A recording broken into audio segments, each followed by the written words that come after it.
The silent architect. The morning light filtered through the floor-to-ceiling windows of the penthouse office, casting geometric shadows across Celeste Winter's drafting table. Her fingers moved with practiced precision across the blueprint spread before her, another revolutionary design that would never bear her name. The 50-story luxury complex taking shape under her pencil would generate millions, all credited to Sterling Enterprises and its celebrated founder, Marcus Sterling. Celeste pushed a strand of dark hair behind her ear and leaned back in her chair, studying the intricate details she'd spent months perfecting. The building's innovative, sustainable design would revolutionize urban living, incorporating vertical gardens, solar integration, and wind-powered energy systems that she'd conceptualized during countless sleepless nights. Yet tomorrow's press release would herald Marcus as the visionary genius behind this architectural marvel. "Still working, darling?" Marcus's voice drifted from the doorway, smooth as aged whiskey, but carrying an undertone she'd grown to recognize, the subtle dismissal of someone who no longer saw her as essential. She glanced up at her husband of 12 years, noting how his tailored suit hung perfectly on his athletic frame, how his salt and pepper hair was styled to perfection for today's board meeting. Marcus had always been handsome, but success had added an arrogance to his bearing that made him almost unrecognizable from the struggling developer she'd fallen in love with in graduate school. "Just finishing the structural calculations for the Sterling Heights project," she replied, her voice steady despite the familiar ache in her chest. "The engineering team will need these by noon." Marcus approached her desk, but his attention seemed elsewhere, his fingers dancing across his phone screen. "That's wonderful, sweetheart. You know how much I appreciate your contributions." The word stung like a paper cut, small but sharp. Contributions. As if her architectural expertise, her innovative designs, her sleepless nights solving impossible engineering problems were merely helpful suggestions rather than the foundation upon which his empire stood. Celeste had met Marcus during her final year at MIT, where she'd been the top student in her architectural engineering program. He'd been charming, ambitious, and desperately in need of her expertise for his senior thesis project. What began as academic collaboration had blossomed into love, or what she'd believed was love. She'd graduated summa cum laude with job offers from prestigious firms across the globe, but Marcus had other plans. "Build something with me," he'd whispered during those heady early days. "We'll revolutionize real estate together, partners in everything." So she'd turned down her dream position at Foster Plus Partners in London, shelved her aspirations to design museums and cultural centers, and poured her brilliance into making Marcus's vision reality. Their first project, a modest residential complex, had succeeded beyond their wildest dreams, largely due to her innovative space utilization designs. But somewhere between that first success and the construction of their real estate empire, Marcus had forgotten the word partners. Now, as she watched him scroll through messages with barely concealed irritation, Celeste wondered when exactly she'd become invisible in her own life. The architectural journals that featured Sterling Enterprises never mentioned her name. The industry awards that lined their home office walls bore only his signature. Even their social circles seemed to view her as Marcus's elegant accessory, rather than the brilliant architect whose innovations had disrupted an entire industry. "I'll be late tonight," Marcus announced without looking up from his phone. "Board dinner with potential investors. Don't wait up." Another late night, another business dinner she wasn't invited to attend. Celeste nodded, returning her attention to the blueprints. She'd learned not to question these frequent absences, not to notice the lingering scent of unfamiliar perfume on his clothes, or the way he'd started password protecting his phone. As Marcus's footsteps faded down the hallway, Celeste allowed herself a moment of vulnerability. She pulled open the bottom drawer of her desk, revealing a collection of architectural magazines from her university days. Her fingers traced the cover of one particular issue featuring Zaha Hadid's latest masterpiece. She'd once dreamed of creating buildings that would inspire wonder, structures that would stand as monuments to human creativity and ingenuity. Instead, she'd built someone else's legacy while her own dreams collected dust in a drawer. The phone on her desk buzzed, a text from Marcus's assistant about rescheduling his afternoon appointments. Celeste deleted it without responding, her attention drawn back to the blueprints before her. Tomorrow, this design would make Marcus millions. Industry experts would praise his vision, his innovation, his genius. But tonight, in the quiet of her empty penthouse, Celeste Winters began to wonder what price she'd paid for love, and whether it had been worth sacrificing everything she'd ever wanted to become. The betrayer's gambit, Marcus Sterling, adjusted his platinum cufflinks as he stepped into the elevator of the Meridian Tower, the city's most exclusive residential building. The mirrored walls reflected his confident smile, the same expression that had charmed investors out of billions and convinced his wife to abandon her dreams for his ambitions. Tonight, however, that smile carried a different weight. Tonight, he was about to make the biggest gamble of his life. The elevator climbed silently to the 42nd floor, each passing number marking his ascent, not just through the building, but toward a future he'd been secretly orchestrating for months. When the doors opened, Marcus stepped into the marble-floored foyer of Penthouse 4201, where soft jazz music and the scent of expensive champagne greeted him. "Marcus, darling, you're fashionably late as always." Victoria Ashford emerged from the shadows wearing a crimson dress that hugged her curves like liquid silk. Her platinum blonde hair was swept into an elegant chignon, and her emerald eyes sparkled with the kind of dangerous intelligence that had first attracted him at the charity gala 6 months ago. Unlike Celeste's understated beauty, Victoria commanded attention. She was a force of nature wrapped in designer clothing and ambition. Traffic was murder. He lied smoothly, accepting the crystal tumbler of aged scotch she offered. In truth, he'd spent the extra time in his car, steeling himself for what came next. "You look stunning, as always." Victoria's laugh was like wind, chimes in a summer breeze, beautiful but somehow artificial. "Flattery will get you everywhere, Mr. Sterling."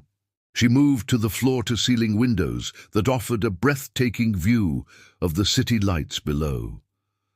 "Though I suspect you didn't come here for compliments." Marcus joined her at the window, studying the urban landscape that bore the invisible fingerprints of his wife's architectural genius. Somewhere in that maze of steel and glass stood 7 buildings that Celeste had designed in secret, each one generating millions in revenue that the world attributed solely to him. The irony wasn't lost on him that he was planning his betrayal, while surrounded by monuments to her brilliance. "The divorce papers are ready," he said quietly, the words tasting like ash in his mouth. "My lawyer says it should be straightforward. No fault, clean split." Victoria turned from the window, her expression shifting from playful to predatory. "And Celeste? How is she taking the news?" Marcus hadn't actually told his wife yet. That conversation waited like a storm cloud on his horizon, but he pushed the thought aside. Celeste was practical, reasonable. She'd understand that their marriage had run its course. People grew apart. That was life. She'd be fine. She doesn't. "No yet," he admitted, downing half his scotch in one burning gulp. "But she will soon enough." Victoria's fingers traced the lapel of his jacket, her touch both seductive and calculating. "And you're certain she won't fight this? I've heard she can be quite formidable when she needs to be." Marcus almost laughed at that. Formidable. Celeste, who spent her evenings quietly working on architectural plans that made him rich. Celeste, who'd never once raised her voice during their worst arguments. His wife was many things, brilliant, dedicated, loyal to a fault, but formidable wasn't a word he'd use to describe her. "Celeste isn't the fighting type," he said with confidence born of 12 years of marriage to a woman who'd never once challenged his authority. "She'll be hurt naturally, but she's too dignified to make a scene. We'll divide the assets fairly, and she'll move on with her life." What he didn't say, what he couldn't admit even to himself, was that he was counting on Celeste's quiet nature. His empire, built on her uncredited designs and innovations, depended on her continued silence. The architectural world knew Marcus Sterling as a visionary, but if they ever discovered that his wife had been the true genius behind Sterling Enterprises, Victoria seemed to read his thoughts. "You're not worried about trade secrets? Proprietary? Designs? Surely she knows where all the bodies are buried, so to speak." Marcus's grip tightened on his glass. This was the part that kept him awake at night, the variable he couldn't control. Celeste knew everything, every design, every innovation, every architectural breakthrough that had built his reputation. But she'd also signed comprehensive non-disclosure agreements when they'd first started the company, back when he'd still called her his partner. "The NDAs are ironclad," he said, more to convince himself than Victoria. "And besides, what would she gain by destroying the company? Half of it is technically hers anyway." Victoria's smile was sharp as a blade. "You'd be surprised what people are capable of when they feel betrayed. But I suppose you know your wife better than anyone." Did he, though? Marcus found himself wondering when he'd stopped really seeing Celeste, when she'd transformed from his brilliant partner into simply a part of the furniture. He remembered the early days, when her eyes would light up as she explained her latest design breakthrough, when she'd stay up all night solving engineering problems that stumped entire teams of experts. When had that passionate architect become the quiet woman who worked in his shadow? The thought unsettled him more than he cared to admit. "She'll be fine," he repeated, draining his glass. "Celeste is smart, talented. She'll land on her feet." Victoria moved closer, her perfume, something French and expensive, clouding his thoughts. "And what about us? When do we make this official?" Marcus pulled her into his arms, losing himself in the promise of a future unencumbered by guilt or responsibility. Victoria represented everything he'd convinced himself he wanted: beauty, sophistication, social connections that would elevate Sterling Enterprises to even greater heights. She was a prize worthy of his success, unlike Celeste, who'd become too familiar, too comfortable, too forgettable. "Soon," he murmured against her hair. "Once everything is settled, we'll announce our engagement. Society weddings take months to plan anyway." As Victoria melted into his embrace, Marcus allowed himself to believe his own lies. This was just business, a strategic reallocation of assets. Celeste would understand. She was practical, after all. She'd built her life around supporting his dreams. Surely she'd want him to be happy, even if it meant stepping aside for someone who could offer him more. But even as he kissed Victoria's perfectly painted lips, a small voice in the back of his mind whispered warnings he chose to ignore. Because, acknowledging the truth that he was about to betray the woman who'd made him everything he was, would require a level of honesty Marcus Sterling was no longer capable of facing. The socialite's ambition. Victoria Ashford stood before her walk-in closet, a cathedral of designer gowns and Italian leather, selecting her armor for tonight's charity auction. Her reflection in the three-way mirror showed a woman who'd perfected the art of calculated perfection. Every strand of platinum hair, every carefully applied cosmetic, every piece of vintage jewelry chosen to project an image of effortless sophistication.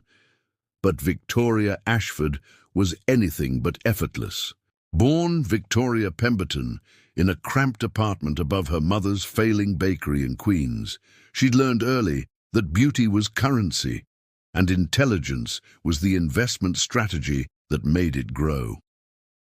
While other girls her age played with dolls, Young Victoria studied the society pages, memorizing the names, connections, and scandals of Manhattan's elite. She transformed herself through sheer force of will, erasing every trace of her working-class origins until even she sometimes forgot the girl who'd once served day-old pastries to neighborhood construction workers. Her phone buzzed with a text from Marcus. "Running late. Start without me at the auction. Love you. Love." Victoria's perfectly glossed lips curved into a smile that never reached her emerald eyes. Love was a luxury she couldn't afford, not when she was so close to securing everything she'd worked toward for the past 15 years. Marcus Sterling represented the final piece of her carefully constructed puzzle, a respected businessman with generational wealth and social standing that would cement her position in New York's upper echelon permanently. She selected a midnight, blue Valentino gown that cost more than most people's annual salary, a purchase that had required her to liquidate some of her carefully hoarded investments. Every dollar she spent was calculated, every social appearance strategically planned. Victoria understood that in high society, perception was reality, and reality was power. The irony wasn't lost on her that she was essentially repeating history. Her first husband, Theodore Ashford III, had been old money personified, a Harvard-educated investment banker with a trust fund and a cocaine habit that eventually killed him. She'd mourned appropriately, inherited strategically, and emerged from widowhood with enough capital and connections to reinvent herself as a philanthropist and socialite. But Theodore's money, while substantial, wasn't infinite, and Manhattan society had a vicious way of discarding yesterday's darlings. Victoria needed Marcus not just for his wealth, but for his continued earning potential. Sterling Enterprises was a golden goose, and she intended to be the woman feeding it. Her reflection stared back at her as she fastened diamond earrings worth more than a luxury car. She'd researched Marcus extensively before their chance meeting at the Metropolitan Museum Gala. She knew about his architectural empire, his rags to riches story, his quiet wife who rarely appeared at social functions. What she hadn't expected was how easy it would be to seduce him. Marcus was brilliant in business, but laughably naive about women. He'd fallen for her practiced charm like a schoolboy, never questioning why someone of her supposed social standing would be interested in a man still carrying traces of his middle-class origins. He saw what she wanted him to see, a sophisticated woman who appreciated his success, who made him feel important and desired in ways his invisible wife apparently didn't. Victoria's phone rang, interrupting her thoughts. The caller ID showed private investigator, and her pulse quickened slightly. She'd hired the detective 3 months ago, the moment she'd decided Marcus was worth pursuing seriously. Due diligence was crucial in any major acquisition, and that's exactly how Victoria viewed marriage, a merger requiring careful analysis of all assets and liabilities. Ms. Ashford, the gravelly voice of Detective Raymond Burke, filled her bedroom. "I have that information you requested about Mrs. Sterling." Victoria had expected the usual dirt: secret shopping habits, hidden medical issues, extramarital affairs that could be leveraged during divorce proceedings. What she hadn't expected was what Burke told her next. "Ma'am, I'm not sure how aware you are, but Celeste Sterling, she's not just Marcus's wife. According to my sources, she's the actual architect behind most of Sterling Enterprises' major projects. I'm talking blueprints, design innovations, structural engineering solutions.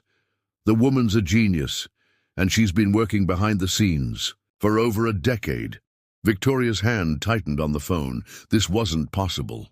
Marcus had told her he was self-made, that his success came from his vision and business acumen. He'd painted his wife as a supportive but largely decorative figure, someone who'd helped with minor administrative tasks in the early days. "How certain are you about this?" she asked, her voice carefully controlled. "Very certain. I found documentation, patent applications with her signature, architectural journals that reference consultation work by C. Sterling on projects attributed to Marcus.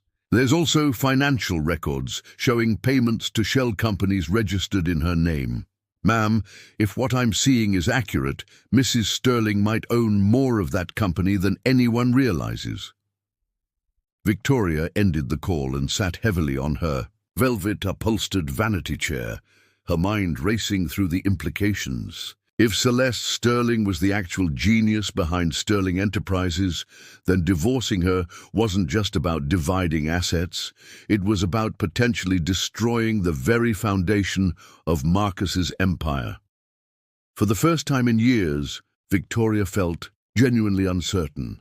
She'd built her strategy around marrying a successful businessman, not a man whose success depended entirely on a wife he was planning to discard. What happened to Sterling Enterprises if Celeste decided to stop being invisible? What happened to Marcus's reputation if the architectural world discovered the truth? More importantly, what happened to Victoria's carefully laid plans? She studied her reflection again, but this time saw not just her polished exterior, but the calculating mind beneath. Victoria had survived poverty, an abusive father, a drug-addicted husband, and the cutthroat world of Manhattan society. She wasn't about to let a potential complication derail her ambitions now. If Celeste Sterling was truly the power behind the throne, then Victoria needed to adjust her strategy accordingly. Perhaps the quiet wife wasn't as helpless as Marcus believed. Perhaps she was a more formidable opponent than Victoria had anticipated. But Victoria Ashford hadn't climbed from Queens to the Upper East Side by backing down from challenges. If anything, this revelation made the game more interesting. She'd just need to be more careful, more strategic, more ruthless than she'd originally planned. After all, in a battle between two intelligent women for the same prize, the victor wouldn't necessarily be the one with the most obvious weapons.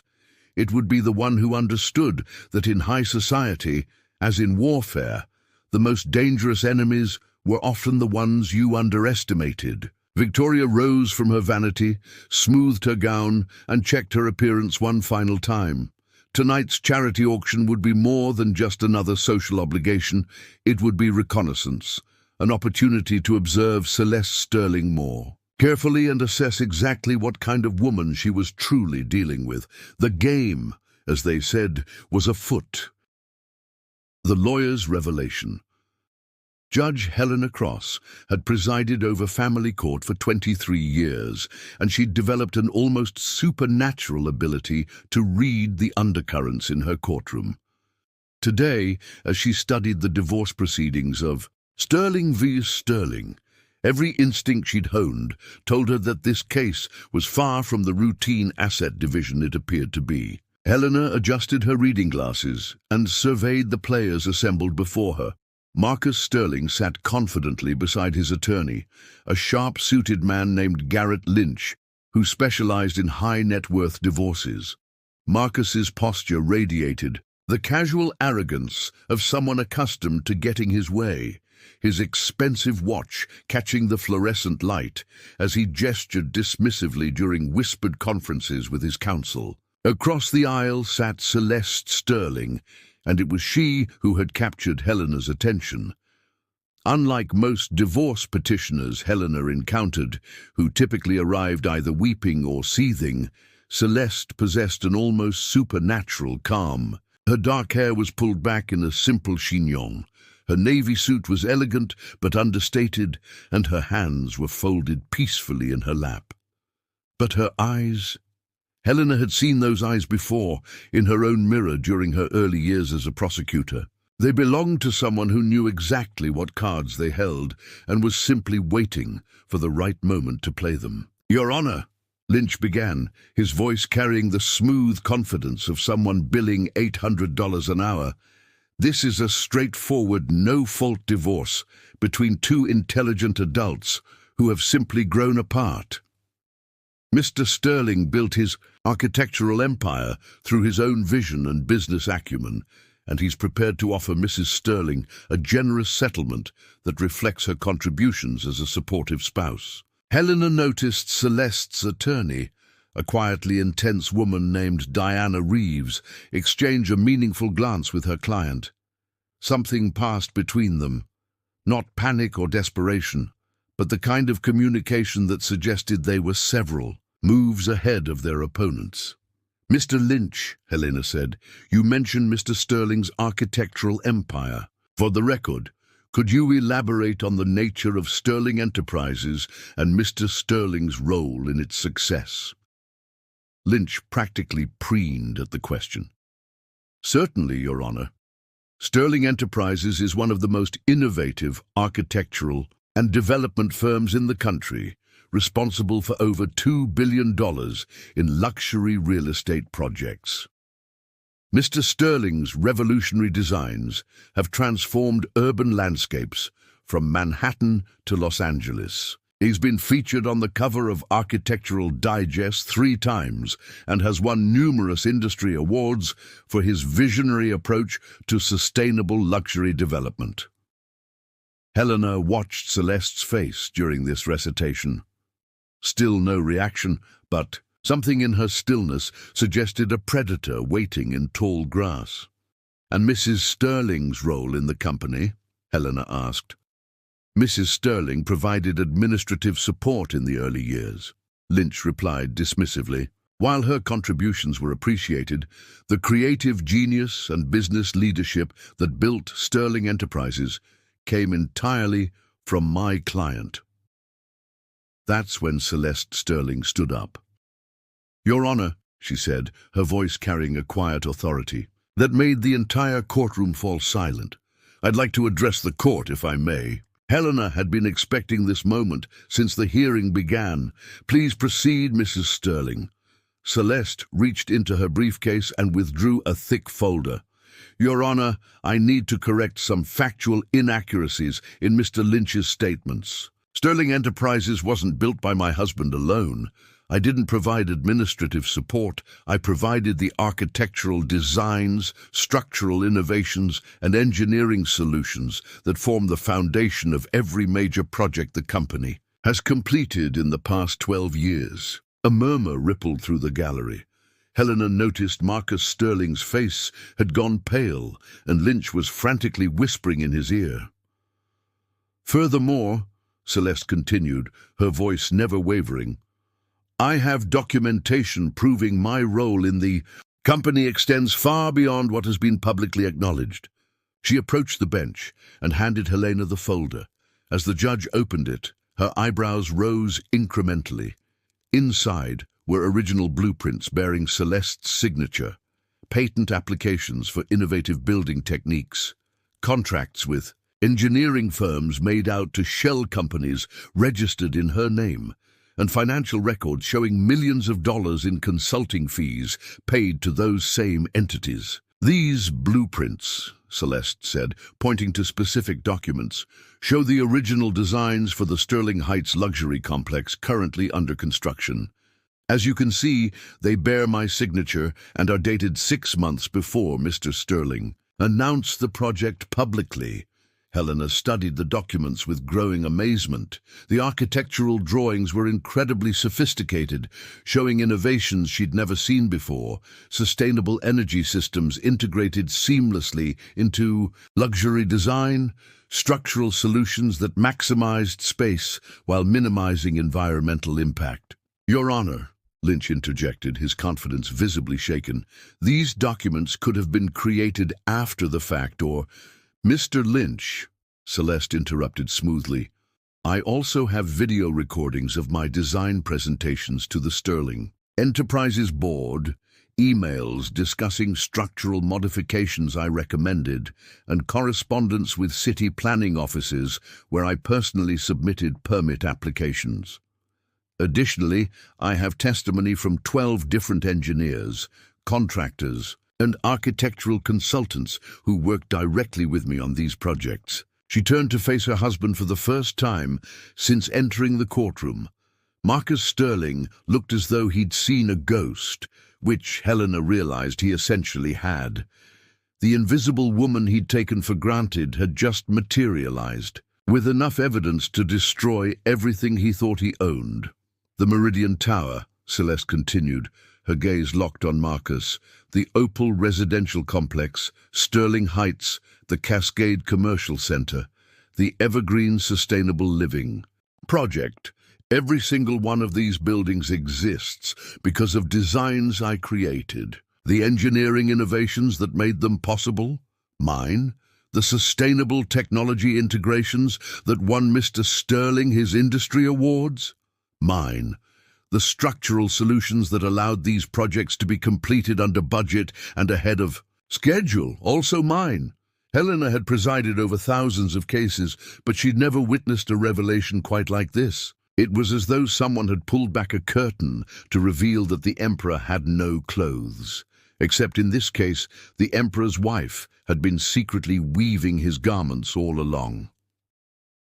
"Mrs. Sterling," Helena said carefully, "are you saying that you are the primary creative force behind Sterling Enterprises?"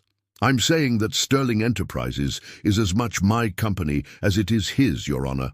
Possibly more so, given that I hold patents on several of the key technologies that generate our highest revenue streams." Diana Reeves stood up, sensing her moment.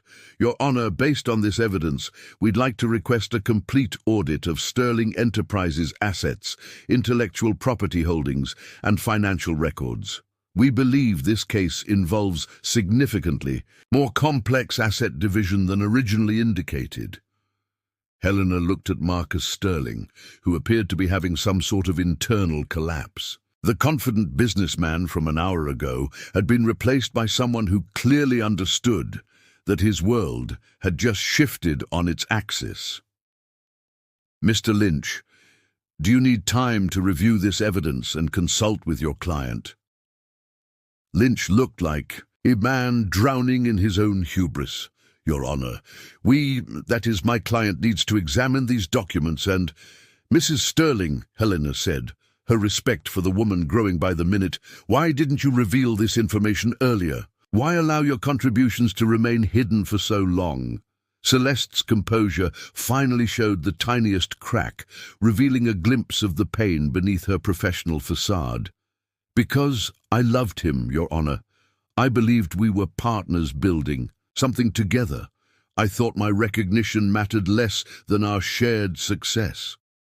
The courtroom fell completely silent. "But partnership," Celeste continued, "requires mutual respect and honesty. When those disappear, the foundation crumbles, no matter how strong the original structure." Helena realized she was witnessing more than a divorce proceeding. She was watching the complete rebalancing of power between two people who had never truly known each other at all. The Phoenix rises 6 months after the courtroom revelation that had sent shockwaves through Manhattan's architectural world.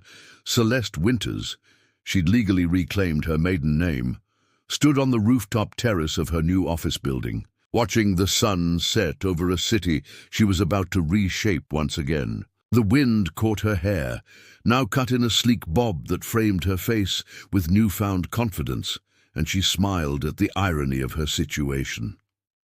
Below her, construction crews were putting the finishing touches on the Winters Cultural Center, a stunning fusion of sustainable architecture and artistic innovation that would serve as both her new headquarters and a public space for emerging artists. Unlike the luxury towers that had made Marcus famous, this building was designed to give back to the community, a philosophy that represented everything Celeste had always wanted her work to embody. Her phone buzzed with a text message. "Please, just 5 minutes, I need to explain." It was the 17th message Marcus had sent this week, part of a campaign that had intensified since Forbes had named her one of their 30 most innovative architects under 40, and Architectural Digest had featured her cultural center on their cover with the headline, "The Invisible Genius Steps into the Light." Celeste deleted the message without responding, just as she had all the others. The divorce settlement had been extraordinary.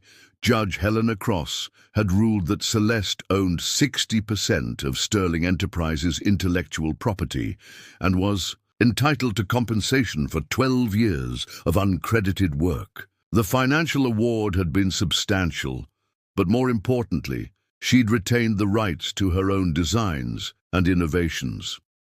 Marcus's empire hadn't collapsed, but it had been significantly reduced, and his reputation had never recovered from the revelation that his success had been built on his wife's hidden brilliance. Ms. Winters, her assistant, a brilliant young architect named Jordan Chen, appeared in the doorway.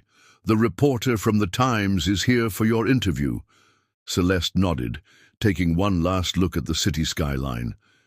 Somewhere out there, Victoria Ashford was probably planning her next move. The socialite had disappeared from Marcus's life within weeks of the court proceedings, apparently deciding that a diminished real estate developer wasn't worth her investment after all. Celeste almost felt sorry for Marcus. Almost. The Times. Reporter, a sharp-eyed woman named Rebecca Torres, was waiting in Celeste's office, admiring the architectural plans that covered an entire wall. These weren't hidden anymore. They bore Celeste's name prominently, along with her new company logo, Winters Design Collective. "Ms. Winters," Rebecca began as they settled into chairs beside the floor-to-ceiling windows. "6 months ago, most people had never heard your name. Now you're being called the most innovative architect of your generation. How does it feel to finally get the recognition you deserve?" Celeste considered the question carefully. Recognition is gratifying, but that's not what drives me. What matters is that I can finally design buildings that reflect my values, structures that serve communities, that prioritize sustainability over luxury, that prove architecture can be both beautiful and socially responsible. But surely you must feel some satisfaction in seeing your ex-husband's reaction to your success. Sources tell me he's been trying to reconcile with you. Celeste's expression remained serene, but something flickered in her eyes. "Marcus is part of my past. I'm focused on the future.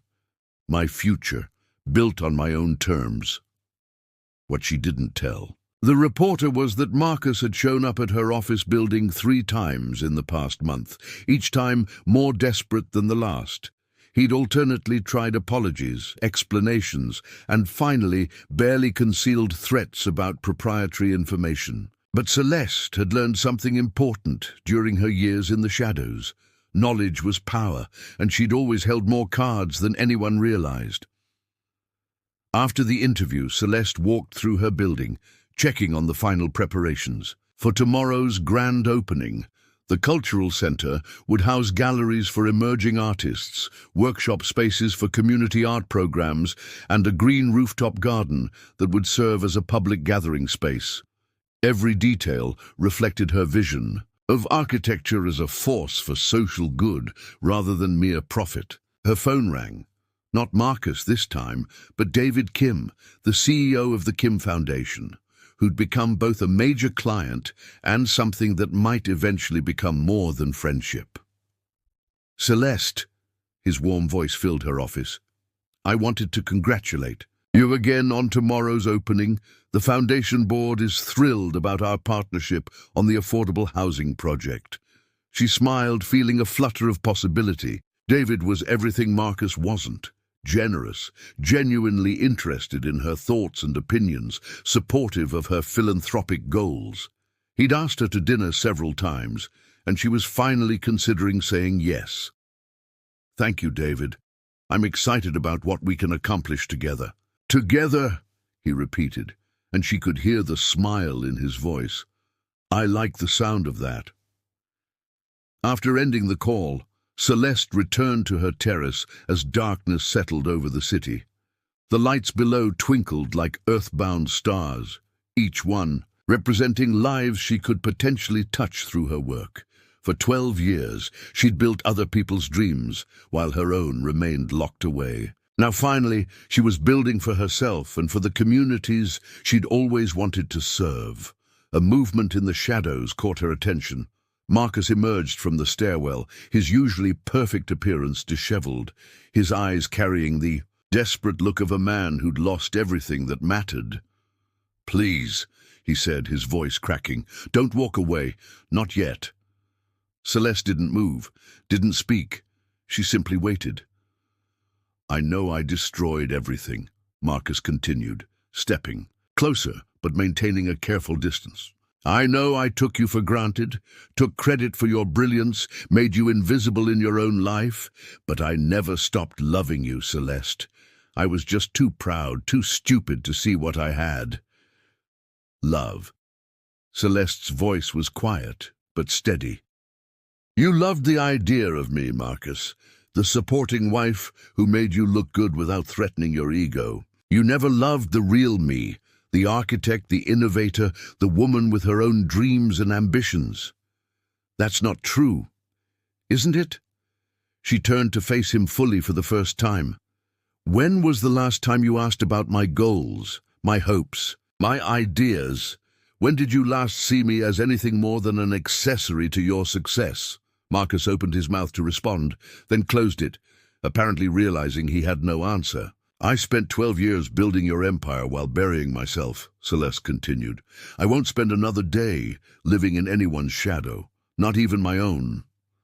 She walked past him toward the stairwell, then paused. "I'm not angry anymore, Marcus. Anger is just another way of staying trapped in the past. I'm free now, and I intend to stay that way." As she descended the stairs, leaving him alone on the rooftop, Celeste felt the last chains of her old life fall away. Tomorrow, the world would see the cultural center she'd designed with her own hands, bearing her own name, reflecting her own values. Tomorrow, she would step fully into the light she'd hidden from for too long. The phoenix had risen from the ashes of her marriage, and she was ready to soar higher than she'd ever imagined possible. This time, she was building not just structures, but a legacy, one that would bear her name and reflect her vision for a better, more beautiful world. The invisible woman was invisible no more.